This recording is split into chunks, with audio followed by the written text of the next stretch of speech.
से कुछ बिल्ड्स को खुद कैसे बना सकते हैं। शुरू करते हैं नंबर 10 से। जब आप सबको बताना चाहो कि लंच टाइम हो गया तो आप किसी ऐसी चीज का इस्तेमाल करेंगे, पर ये बोरिंग है, तो हमने उसकी जगह इसे रखा, 22 चिल्लाते चिकन हेड्स का एक बैंड।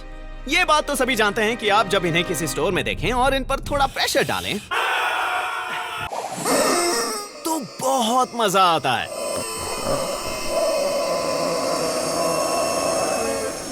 क्या आवाज है। अब इसकी वजह जानने के लिए हमें इसके अंदर देखना होगा और आपको इसके अंदर ये मिलेगा। ये है एक कज़ू, इन्हें पाची ब्लोअर्स भी कहते हैं।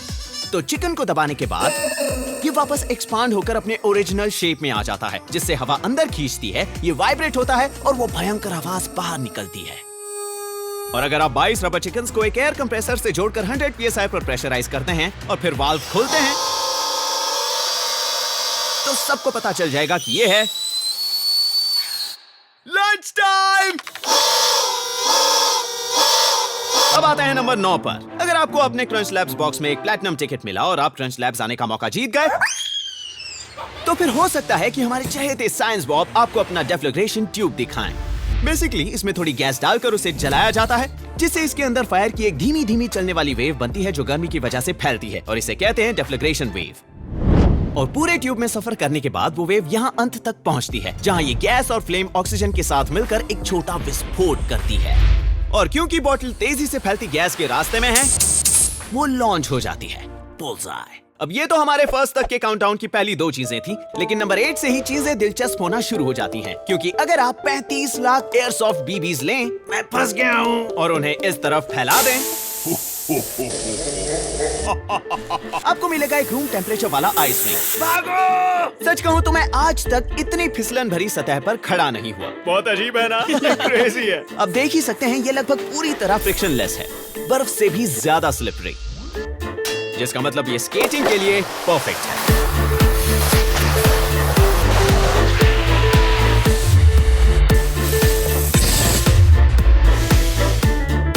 और हालांकि हमने सर्फिंग, स्केटिंग, यहाँ तक कि बॉलिंग का भी बहुत मजा लिया, लेकिन इस पर अपने पैर टिकाना बहुत मुश्किल था।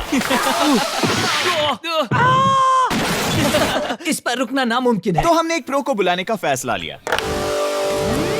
ये है ना, ये एक 10 साल की स्केटबोर्ड कंपटीशन जीतने वाली लेजेंड है। क्या तुम शोव कर सकते हो? नहीं, मैं किक फ्लिप कर रहा था। ओह। और उसने हमारे बीबी फ्लोर पर तहलका मचा दिया। हे! लेकिन क्या वो ये जंप कर पाएगी?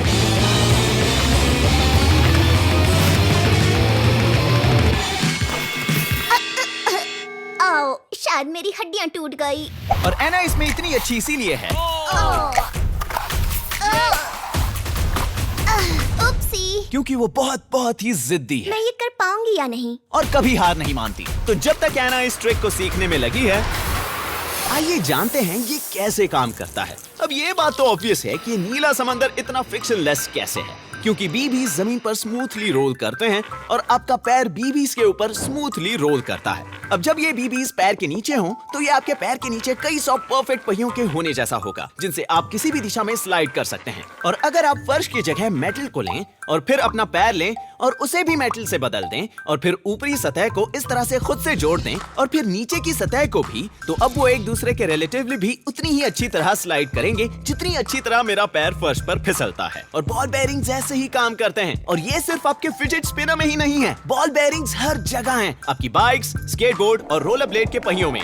जहाँ पहिए एक्सेल से जुड़ते हैं वहाँ भी आपको वो एयरक्राफ्ट इंजन्स, वॉशिंग मशीन्स और कुछ टूल्स में भी मिलेंगे। इसका मतलब वो हर चीज जो रोटेट करती है और जहाँ स्मूथ और लो फ्रिक्शन की जरूरत होती है, वहाँ हम इस्तेमाल करते हैं बॉल बेयरिंग्स का। हमने एक और कूल चीज नोटिस की, जब हम इन बीबीज के साथ खेलते हैं, ये सभी मिलकर लगभग पानी की तरह बर्ताव करते हैं। हालांकि ये सूखे हैं एंड इट मेक्स सेंस, और आप इनसे यही उम्मीद भी रखेंगे, क्योंकि जब कंप्यूटर्स को पानी सिमुलेट करना होता है, वो उसके इंटरेक्शन को समझने के लिए पानी को इस तरह के पार्टिकल्स में तोड़ देते हैं। और हालांकि ये एक परफेक्ट एग्जांपल नहीं है एक्चुअल फिजिकल बीबीज के लिए, लेकिन इन पर लगने वाले ज्यादातर फोर्सेस वही हैं जो पानी के पार्टिकल्स पर लागू होते हैं। अब चलिए एना के पास, जिसने हमें निराश नहीं किया।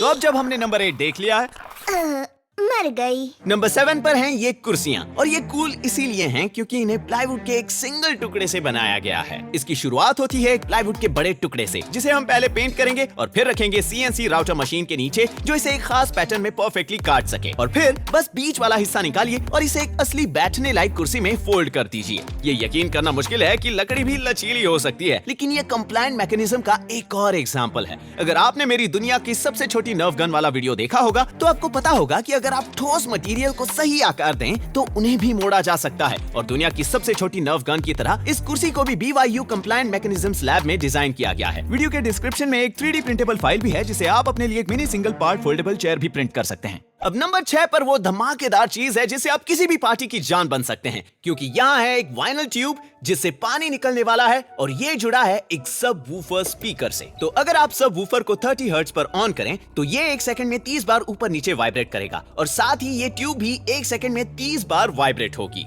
और फिर अगर आप अपने फोन को 30 फ्रेम्स प्रति सेकंड पर रिकॉर्ड करने के लिए सेट करो तो आपको इसका हिलना नहीं दिखेगा। और अब जब आप पानी चालू करेंगे तो आपका कैमरा सिर्फ तभी पिक चलेगा जब वेव इस एग्जैक्ट पोजीशन पर होगी, हर 1/3 सेकंड पर। और फिर जब आप वीडियो प्ले करेंगे तो ऐसा लगेगा कि पानी एक जगह स्थिर है। अब इससे ज्यादा कूल ये है कि अगर आप सब वूफर फ्रीक्वेंसी को 31 हर्ट्ज पर रखें या 31 टाइम्स पर सेकंड, तो फिर हर 31 सेकंड पर जो फ्रेम कैप्चर होगा उसमें पानी हल्का सा आगे दिखेगा, जिससे ऐसा लगेगा कि पानी धीरे धीरे आगे बढ़ रहा है। और जाहिर है फ्रीक्वेंसी कम करने पर इसका उल्टा असर दिखेगा, और अगर आप थोड़ी एक्टिंग करें तो लोग आपको जादूगर समझने लगेंगे। लेकिन अगर हम एक स्पीकर से पानी को ऊपर नीचे वाइब्रेट करवा सकते हैं तो फिर एक और स्पीकर से दाएं बाएं भी वाइब्रेट करवा सकते हैं, जिसके कॉम्बिनेशन से हमें एक स्पाइरल मिल सकता है। और देखिए स्पाइरल मिल गया। अब बस हमें एक अच्छा गाना बजाना है और पार्टी के मजे लेने हैं।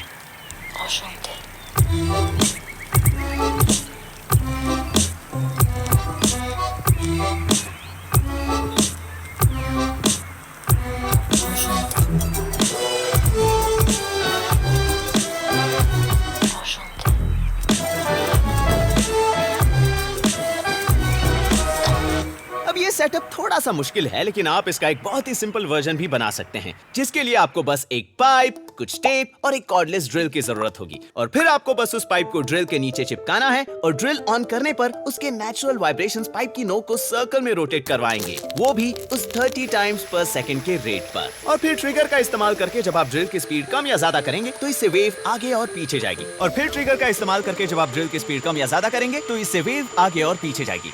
अब बताइए ये कूल है ना? अब आप जो यहाँ देख रहे हैं उससे बहुत से लोग लैमिनर फ्लो को समझने की गलती करते हैं, लेकिन दोनों अलग अलग हैं। ये है लैमिनर फ्लो। ये तब होता है जब किसी फ्लूइड के लेयर्स टर्बुलेंट और अनप्रेडिक्टेबल होने के बजाय एक दूसरे के ऊपर प्रेडिक्टेबल पैटर्न में स्लाइड करते हैं। अब दोनों में फर्क ये है कि स्पीकर वाले सेटअप के साथ आपको वो कूल इफेक्ट कैमरा की मदद से मिलता है, क्योंकि वहाँ फ्रेम रेट पाइप के वाइब्रेशन से मैच करती है। लेकिन लैमिनर फ्लो बिना किसी कैमरा के रियल टाइम में भी बहुत शानदार लगता है। और एक बार फिर आपके लिए एक अच्छी खबर है, आप इसका भी एक छोटा और सिंपल वर्जन बना सकते हैं, जिसमें आपको बस एक बलून लेकर उसमें पानी भरना है, टेप से टिक टैक टो वाला स्क्वायर बनाना है और फिर उसमें बीच में छेद कर देना है। और जैसा कि आप यहाँ देख सकते हैं इसे बनाना आसान है, मगर ये किसी जादू की तरह लगता है। अगले दो इन्वेंशंस भी काफी सिंपल और फन हैं, जिसके बाद हम देखेंगे हमारे यहाँ की टॉप 3 बेस्ट बिल्ड्स। नंबर 5 पर है ये हेवीली मॉडिफाइड रूम्बा, क्योंकि हर महीने हम अपने क्रंच लैब्स बिल्ड बॉक्स में एक प्लैटिनम टिकट रखते हैं, और अगर ये आपको मिले, मुझे मिल गया, तो आपको मिलेगा यहाँ क्रंच लैब्स में आने का मौका। और जब आप यहाँ होंगे तो जाहिर है कि हम यहाँ एक एपिक नर्व गन बैटल करेंगे।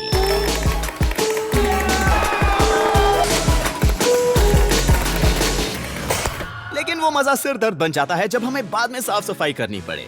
लेकिन साफ सफाई क्यों करना? इससे तो अच्छा मैं ये सब करने के लिए एक रोबोट बना लूं। तो मैंने एक ऑन उठाने वाले इस इन्वेंशन को लेकर 3D प्रिंट करके उसके लिए अटैचमेंट बनाया और फिर उसे एक रूम्बा के आगे जोड़ दिया, जिससे मेरा काम हो गया आसान। अब मुझे बस बीच बीच में उसे खाली करना पड़ता है और मैं अपना बाकी का खाली समय अपने दूसरे प्रोजेक्ट्स पर लगा सकता हूँ।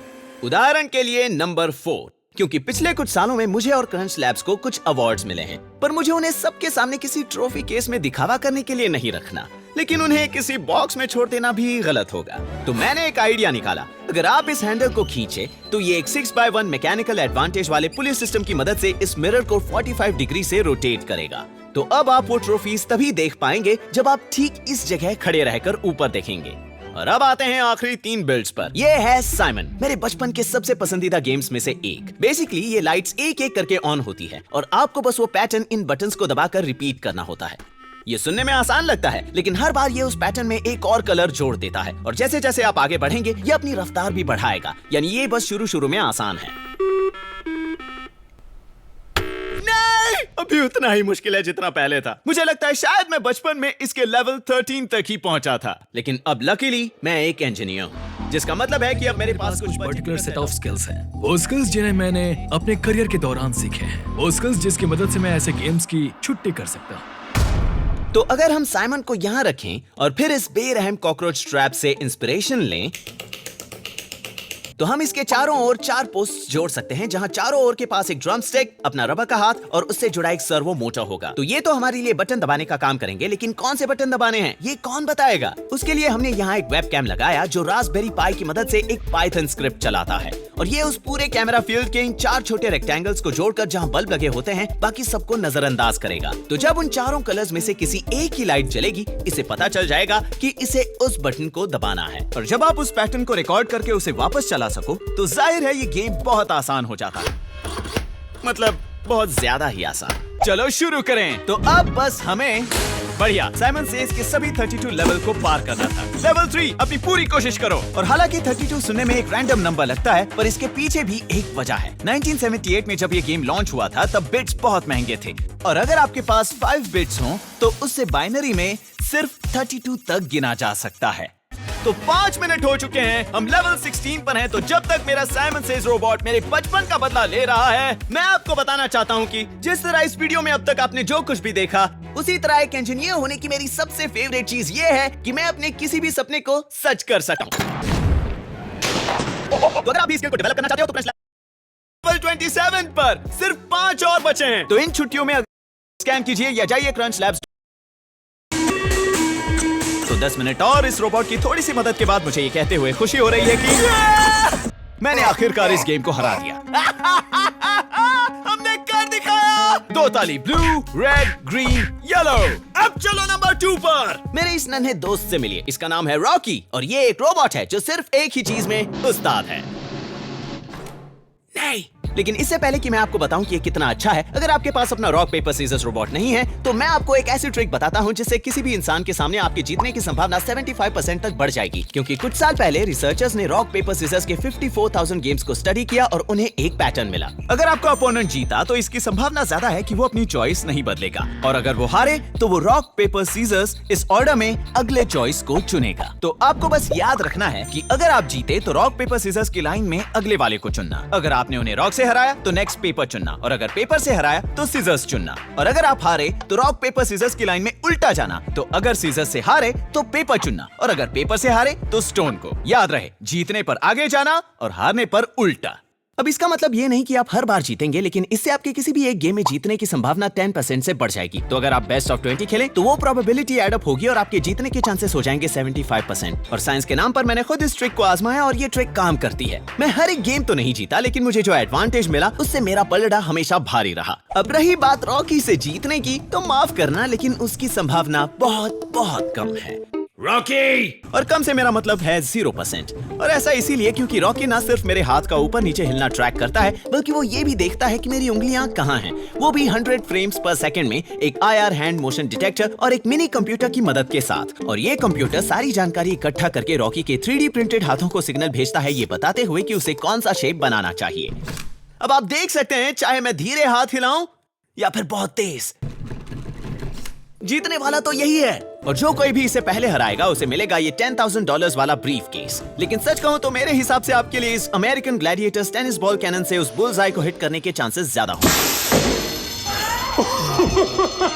अब फाइनली चलिए आते हैं पिछले साल हमारे यहाँ क्रंच लैब्स में बनाई गई हमारी सबसे कूलेस्ट चीज पर, दी इन्फिनिट स्लिंकी स्टैरकेस। ज्यादातर अच्छे इन्वेंशंस की तरह स्लिंकी का आविष्कार भी 1943 में एक नेवल इंजीनियर द्वारा गलती से हुआ था, जिसने अनजाने में शेल्फ से एक स्प्रिंग गिरा दी थी और उसने देखा कि वो बड़े मजेदार तरीके से नीचे वॉक करके गई। तो उन्होंने अपनी वाइफ के साथ मिलकर इससे एक खिलौना बनाने का फैसला किया, जिसे उन्होंने नाम दिया स्लिंकी। और आज 80 साल बाद 30 करोड़ से भी ज्यादा स्लिंकीज बिक चुके हैं। बचपन में मुझे स्लिंकीज पसंद थे। मुझे खास तौर पर ये देखने में मजा आता था कि मैं उससे एक बार में कितनी इजीली सीढ़ियां उतरवा सकता हूँ। सैडली मेरा रिकॉर्ड सिर्फ 7 या 8 का है, तो नेचुरली अब जब मैं एक इंजीनियर हूँ, वक्त आ गया है उस अधूरी तमन्ना को पूरा करने का। पहले मैंने एक ट्रेडमिल यूज करने का सोचा, उसे कुछ इस तरह झुकाकर, लेकिन यहाँ समस्या ये थी कि इसकी सतह सीढ़ियों की तरह सीधे न होने की वजह से स्लिंकी बार-बार रुक रहा था।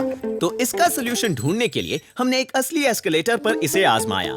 यहाँ स्लिंकी थोड़ा बेहतर चला, लेकिन वहाँ स्टेप्स के बीच दूरी कुछ ज्यादा ही थी। तो फिर हमने अपना एक खुद का एस्केलेटर बनाने का तय किया, जिसे मैं अपने हाथ से चला सकूं। फन फैक्ट, मॉल के एस्केलेटर्स भी इसी तरह काम करते हैं। शायद आपको पता ना हो, लेकिन ये स्टेप्स घूम कर वापस आते हैं। तो ये इस तरह नीचे से ऊपर जा रहे होते हैं जब आप ऊपर से नीचे जाते हैं। अब हमारा प्रोटोटाइप अच्छे से काम कर रहा था क्योंकि उसकी स्टेयर स्पेसिंग सही थी, लेकिन अब हमें समस्या आ रही थी कि स्लिंकी को अलाइन रखने में, जिसे सुलझाने के लिए हमने ये 3D printed self centering cons का इस्तेमाल किया, क्योंकि हर स्टेप पर ऐसा एक कोन रखने से स्लिंकी खुद अपने आप को बीच में अलाइन कर सकता था। आखिर में हमने उस हैंड क्रैंक को निकालकर उसकी जगह एक मोटर और स्पीड कंट्रोलर फिट किया ताकि हम इसकी टाइमिंग बिठा सकें। अब ये ऑलमोस्ट परफेक्ट था, लेकिन हमने जाना कि स्लिंकी के नीचे गिरने की स्पीड बदलती रहती है। तो अब जब हमारे प्रोटोटाइप ने अपना काम कर दिया था, हमने इसका एक फाइनल वर्जन बनाया जो दिखने में अच्छा था और जिसके आगे एक फ्लाइट प्रॉक्सिमिटी सेंसर जुड़ा था, जो एक फीडबैक लूप चलाएगा, जिससे ये सुनिश्चित होगा कि स्लिंकी हमेशा एस्केलेटर के बीच में ही रहे। और ये सब करने के बाद आपको मिलता है ये। लेकिन इसके ऑफिशियल डेमोन्स्ट्रेशन से पहले मैं आपको बताना चाहता हूँ कि मुझे स्लिंकी की सबसे कूलेस्ट चीज क्या लगती है। जब आप इसे इस तरह कहीं से लटकाते हैं और फिर छोड़ देते हैं, तो उसका निचला हिस्सा उसी जगह पर स्थिर रहता है, क्योंकि वो गुरुत्वाकर्षण और इसे ऊपर खींचने वाले तनाव के बीच बैलेंस्ड है। और वो टेंशन फोर्स तब तक नहीं बदलता जब तक इसका ऊपरी हिस्सा नीचे ना आ जाए, जिसके बाद ये कहता है, ओ मुझे तो नीचे गिरना था। अब और वक्त बर्बाद ना करते हुए ये रहा।